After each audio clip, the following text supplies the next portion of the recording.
মধ্যে একটা বৈশিষ্ট্য ছিল, আল্লাহর রাসূল পরোপকার ছিলেন এবং আল্লাহর সৃষ্টির প্রতি তিনি দয়া প্রদর্শন করেছেন। আমার ভাইয়েরা, আমার বন্ধুরা, সর্বপ্রথম আল্লাহর নবীর কাছে যখন জিবরাইল আমিন ওহী নিয়ে আসেন, ওহী নিয়ে আসার পরে জিবরাইল আলাইহিস সালাতু ওয়াস সালাম আল্লাহর নবীকে ডেকে বললেন, হে মুহাম্মদ, ইকরা, তুমি পড়ো, তুমি পড়ো। আল্লাহর নবী বললেন, আনা বিকারিন মা আনা বিকারিন, আমি তো পড়তে জানি না। জিবরাইল আলাইহিস সালাতু ওয়াস সালাম আবার ডেকে বললেন, ওগো আল্লাহর রাসূল, আপনি পড়েন। আল্লাহর রাসূল বললেন, আমি পড়তে জানি না। জিবরাইল আবার বললেন, আপনি পড়ুন। আল্লাহর রাসূল বলেন, আমি তো পড়তে জানি না। চতুর্থবারের মতো জিবরাইল আলাইহিস সালাতু ওয়াস সালাম আল্লাহর নবীকে এভাবে কোলাকুলি করে আলিঙ্গন করলেন। হালকা একটা চাপ দেওয়ার পর জিবরাইল আলাইহিস সালাতু ওয়াস সালাম আল্লাহর নবীকে ডেকে বললেন, ওগো নবীজি, আপনি আবার পড়তে থাকুন। আল্লাহর নবী সূরা আলাকের সেই 5টি আয়াতে কারিমা তিলাওয়াত করলেন। ইকরা বিসমি রাব্বিকাল্লাযী খালাক, খালাকাল ইনসানা মিন আলাক। এইভাবে 5টি আয়াতে কারিমা তিলাওয়াত করার পর জিবরাইল আলাইহিস সালাতু ওয়াস সালাম চলে গেলেন। চলে যাওয়ার পর আল্লাহর নবী বাসায় চলে গেলেন খাদিজার কাছে। খাদিজার কাছে যাওয়ার পর আল্লাহর নবী গরমে গরমাক্ত হয়ে গেলেন, তার শরীর থেকে ঘাম বের হচ্ছে। আল্লাহর নবী খাদিজাতুল কুবরা রাদিয়াল্লাহু তাআলা আনহাকে ডেকে বলেন, ও খাদিজা, শোনো, আমি মনে হয় বেশি দিন আর বাঁচবো না, আমার কেমন জানি লাগতেছে। আল্লাহর নবী বিশ্বনবী খাদিজাকে কথাগুলো বলার পর, তার সাথে যে ঘটনাগুলো ঘটে গেছে জিবরাইলের সাথে ঘটনাগুলো বলার পর, খাদিজাতুল কুবরা বিশ্ব নবীকে সান্ত্বনা দিয়ে বললেন, ওগো নবীজি, আপনি কখনো ধ্বংস হবেন না, আপনি কখনো ধ্বংস হবেন না, কারণ আল্লাহ তাআলা আপনাকে ধ্বংস করার জন্য পৃথিবীতে পাঠায় নাই। ওগো রাসূল, আপনি পরেশান হবেন না, আপনি ব্যথিত হবেন না, আপনি দুশ্চিন্তাগ্রস্ত হবেন না, যে আল্লাহ আপনাকে পাঠিয়েছে, আপনার কাছে জিবরাইলকে পাঠিয়েছে, ওই আল্লাহ আপনাকে ধ্বংস করার জন্য পৃথিবীতে পাঠাই নাই। আপনার রব তো বলেছে, ওয়া মা আরসালনাকা ইল্লা রাহমাতাল লিল আলামিন, আমি আমার নবী, আমি আমার হাবিবকে গোটা বিশ্ববাসীর জন্য রহমত বানিয়ে পাঠিয়েছি। ইয়া রাসূলুল্লাহ, ইয়া হাবিবাল্লাহ, আপনার রব আপনাকে ধ্বংস করবে না, কারণ আপনার মাঝে এমন কিছু বৈশিষ্ট্য, এমন কিছু গুণাবলী আমার আল্লাহ আপনার মাঝে রেখে দিয়েছেন। খাদিজাতুল কুবরা তার পবিত্র জবানে সেই গুণাগুণগুলো তিনি বয়ান করলেন। খাদিজাতুল কুবরা বললেন, ওগো নবীজি, আপনি পরোপকার করেন, আপনি দান সাদাকা করেন, আপনি অসহায় অনাথ এতিম, যে সকল মানুষগুলো খেতে পারে না, যে মানুষগুলো মাজলুমের পাশে দাঁড়ান, অনাথের পাশে দাঁড়ান, এতিমের পাশে দাঁড়ান, আপনি অসহায় মানুষদের পাশে দাঁড়ান, সহযোগিতা করেন, পরোপকার করেন, পৃথিবীতে যত ধরনের ভালো কাজগুলো আছে আপনি করেন। রাসূল, আপনার রব আপনাকে কখনো ধ্বংস করার জন্য পৃথিবীতে পাঠায় নাই, আপনি দুশ্চিন্তাগ্রস্ত হবেন না। আল্লাহ রাসূলের কাছে যখন ওহী আসছে, তিনি কাঁদতেছিলেন, তিনি ভয়ে একাকিত্ব মনে করতেছিলেন, হায় রে, আমার সামনে এমন একজন মানুষ, জিবরাইল তার আসল যে সূরত, সেই সূরত ধরে আসার পরে তিনি ভয় পেয়ে গেছেন। ভয় পেয়ে যাওয়ার পরে তার শরীরের মধ্যে জ্বর চলে আসছে, কাঁপুনি শুরু হয়ে গেছে। তো খাদিজাতুল কুবরার এই বক্তব্য দ্বারা বোঝা যায় যে আল্লাহর নবী তিনি পরোপকারী ছিলেন, তিনি মানুষের পাশে দাঁড়াতেন, তিনি আল্লাহর সৃষ্টির প্রতি দয়া করেছেন। এই কথাগুলো দ্বারা বোঝা যায় না?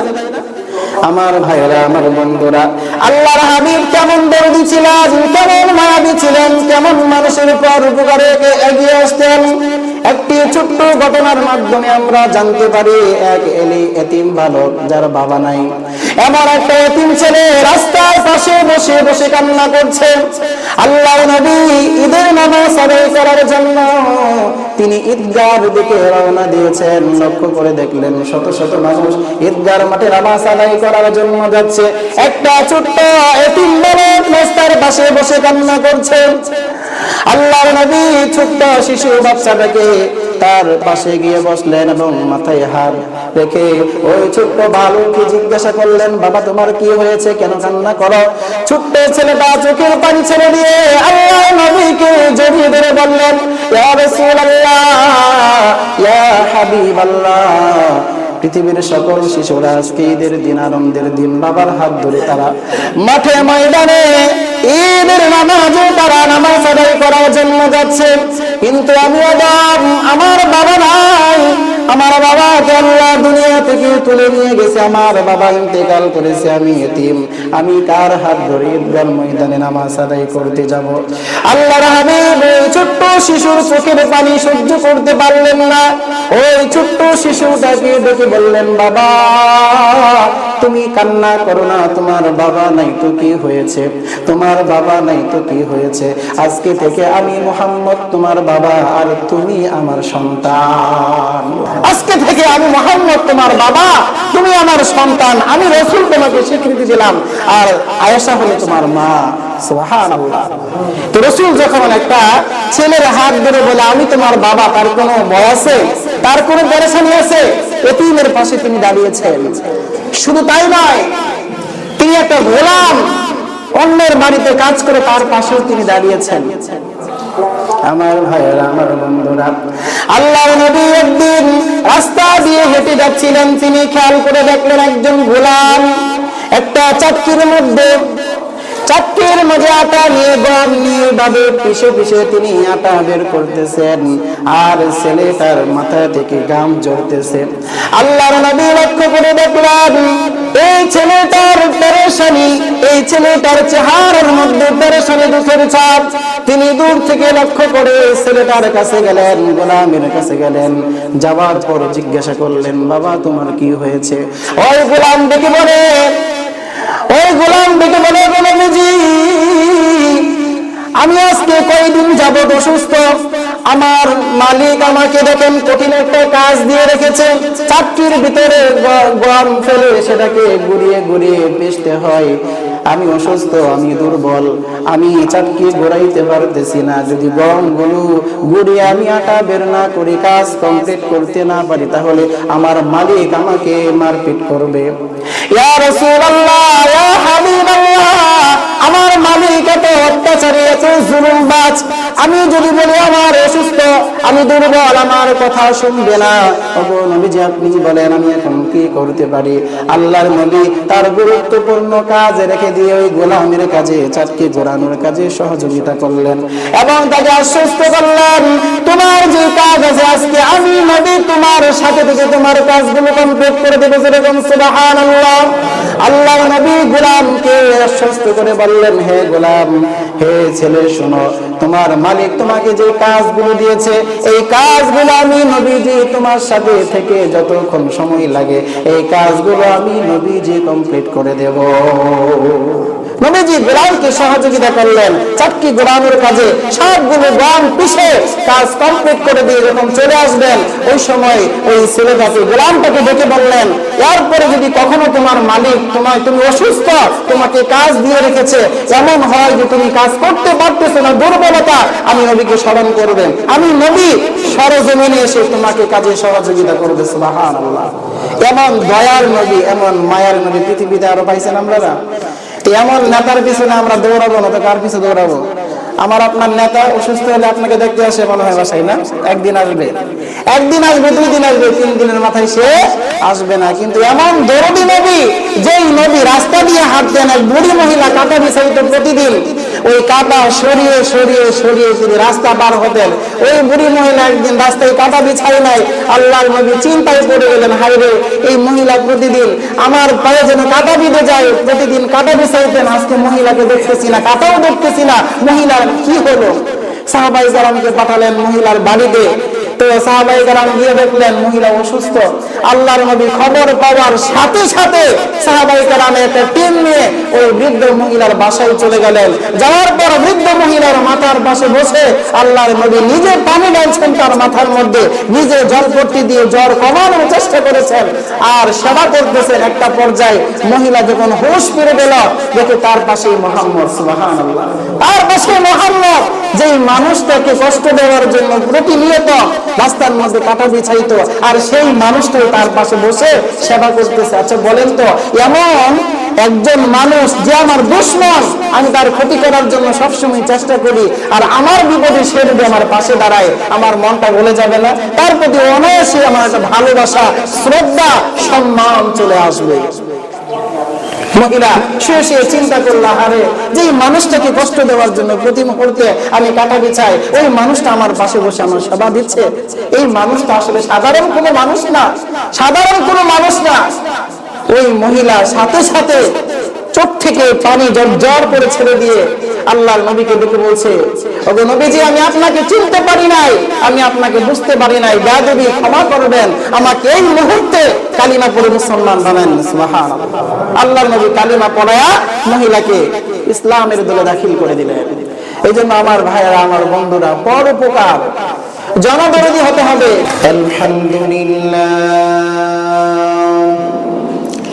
আলহামদুলিল্লাহ নাহমাদুহু ওয়া নাস্তাঈনুহু ওয়া নাস্তাগফিরুহু ওয়া নু'মিনু বিহি ওয়া নাতাওয়াক্কালু আলাইহি ওয়া না'উযু বিল্লাহি মিন শুরুরি আনফুসিনা ওয়া মিন সাইয়্যাতি আ'মালিনা। من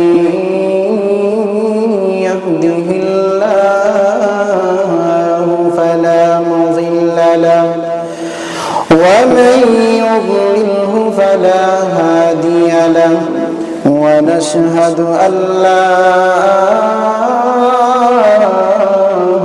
إله إلا الله وحده لا شريك له ونشهد أن سيدنا وسندنا وحبيبنا ومولانا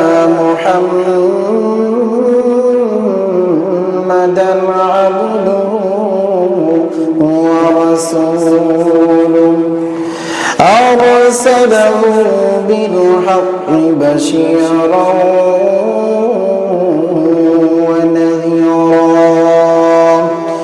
وداعيا إلى الله بإذنه وسراجا منيرا. أما بعد فأعوذ بالله من الشيطان الرجيم. بسم الله الرحمن الرحيم. فبما رحمة من الله لنت لهم ولو كنت فظا غليظ القلب لانفضوا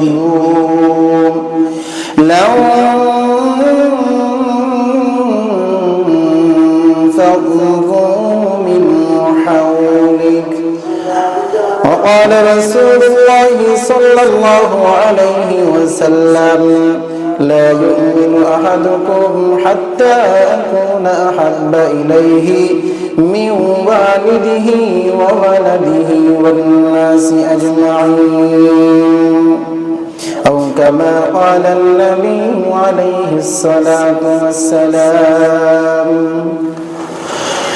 محترم হাজিরিন, আল্লাহ রাব্বুল আলামিনের দরবারে কৃতজ্ঞতা জ্ঞাপন করছি যে আল্লাহ রাব্বুল আলামিন এই ফিতনা ফাসাদের জামানায় হাজারো মানুষের মাঝখান থেকে নির্বাচিত করে শত ব্যস্ততাকে উপেক্ষা করে আল্লাহ রাব্বুল ইজ্জা ওয়াল জালাল আমাদের 10 মায়ের 10 সন্তানকে 10 জায়গা থেকে যাচাই করে বাছাই করে আল্লাহ রাব্বুল ইজ্জা ওয়াল জালাল পৃথিবীর শ্রেষ্ঠতম জায়গা মসজিদ সালাতুল জুমআ আদায় করার লক্ষ্যে কোরআন ও সুন্নাহর আলোকে কিছু কথা শোনার নিয়তে, বলার নিয়তে, আমলের নিয়তে আল্লাহ তাআলা আমাদের সকলকে তার ঘরে আসার এবং বসার সুযোগ তৈরি করে দিয়েছেন।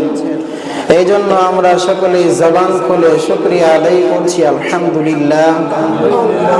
অসংখ্য দরুদ সালাম বর্ষিত হোক রাহমাতুল লিল আলামিন, ইমামুল মুরসালিন, সাইয়্যিদুল মুরসালিন, সাইয়্যিদুস সাকালাইন, হাবিবে কিবরিয়া, আশরাফুল আম্বিয়া, মুহাম্মদ আরবি, উম্মতের কান্ডারি, মানবতার মুক্তির দূত জনাবে মুহাম্মদুর রাসূলুল্লাহ সাল্লাল্লাহু আলাইহি ওয়াসাল্লামের উপর, যার সান্নিধ্য অর্জন করে অসংখ্য ক্ষুধাদ্রোহী মানুষ ক্ষুধাপ্রেমিক হয়েছেন, অসংখ্য মাটির মানুষ স্বর্ণের মানুষে রূপান্তরিত হয়েছেন, যার অসীম ত্যাগ, ভাষাতীত কুরবানি, অফুরন্ত সাধনার বরকতে আমরা পেয়েছি মহাগ্রন্থ আল কোরআন। রব্বুল আলামিন সেই কোরআনুল কারীমের মাঝে বলেন, ইন্নাল্লাযীনা সাবাকাত লাহুম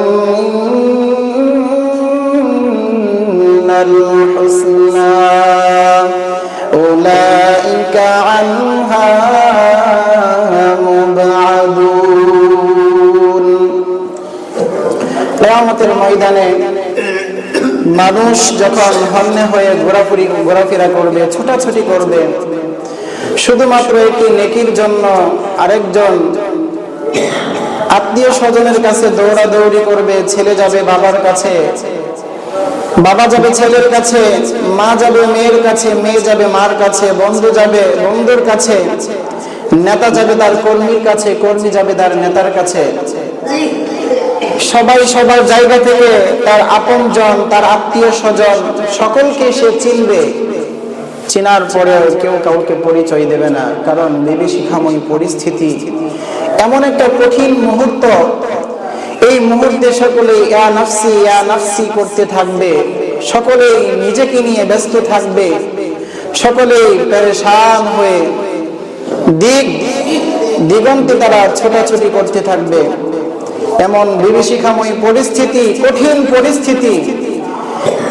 এই পরিস্থিতির মাঝেও লাখো কোটি মানুষ বিপদগ্রস্ত থাকবে।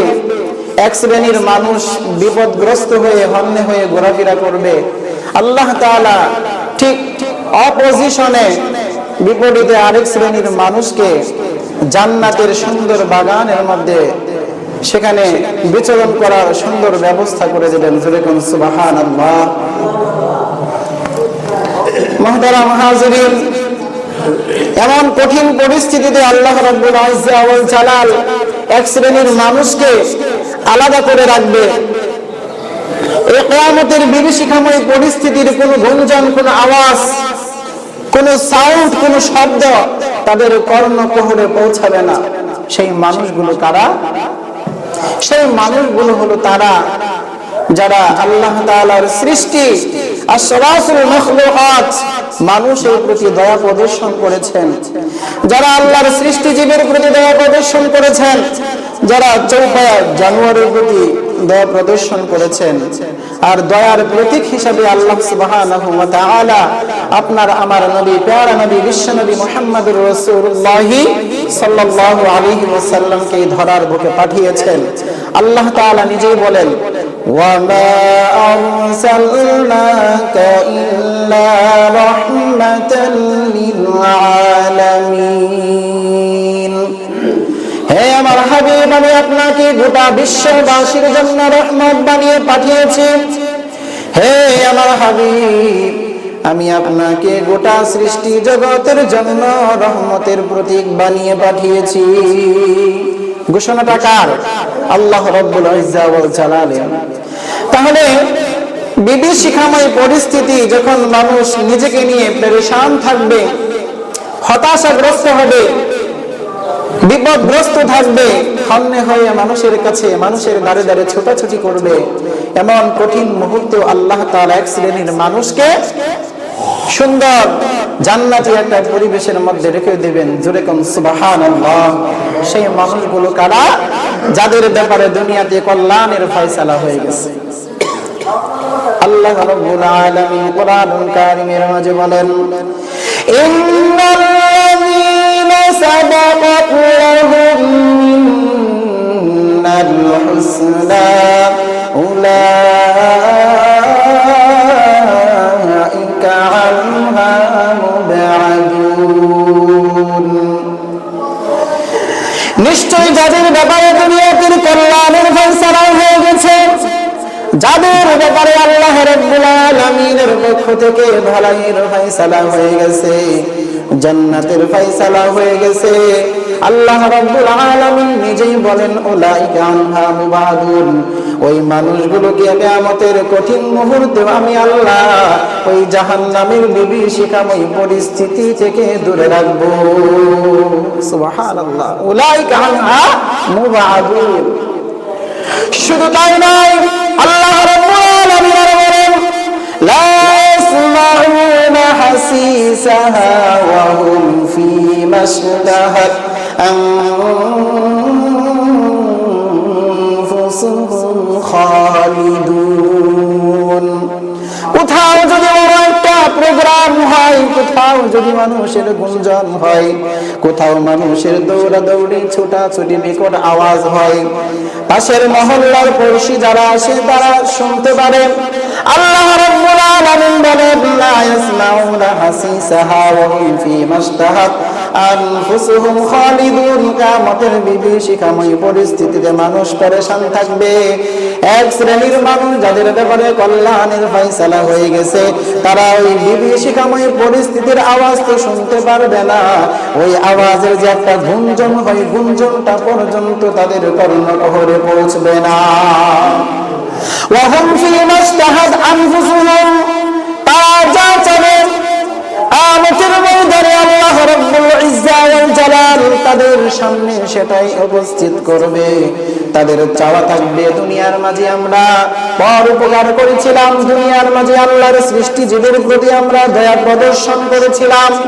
তাদের চাওয়া থাকবে, আমরা দুনিয়ার জমিনে দান সাদাকা করেছিলাম, আশরাফুল মাখলুকাতের প্রতি দয়া করেছিলাম, দুনিয়াতে যত নেক আমল করেছি সমস্ত নেক আমলের বদলা হিসাবে আল্লাহ তাআলা যেন আমাদেরকে জান্নাতে ঢোকার ফয়সালা করে দেন।